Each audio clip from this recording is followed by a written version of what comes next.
How to reset account in Outlook Mobile? Open your Outlook application and make sure to log into your Outlook account. Once you're on this page, tap on Profile at the top left corner of the screen. Once you're on this section, tap on Gear icon at the bottom left corner of the screen.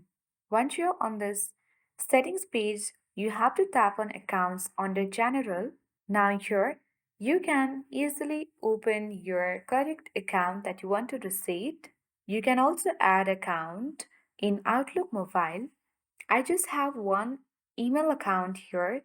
That's why there is only one option. If you want to add, you can tap on add account and easily add another account to reset that account in Outlook Mobile. Let's tap on Google at the top of the screen.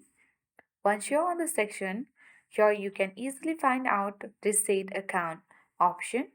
Tap on reset account. So resetting your account will restart Outlook. Do you wish to continue? If you want to continue, let's tap on continue. So doing so will restart your Outlook app. You have to wait for a while. Now you have to authenticate to proceed. You need to scan your fingerprint. You can also enter lock screen password. Once you have done, you can easily get access to your Outlook account in Outlook Mobile. So if you are having any issue, then this process will be easy help for you. So that's how we reset account in Outlook Mobile. Thank you for watching and see you in the next video.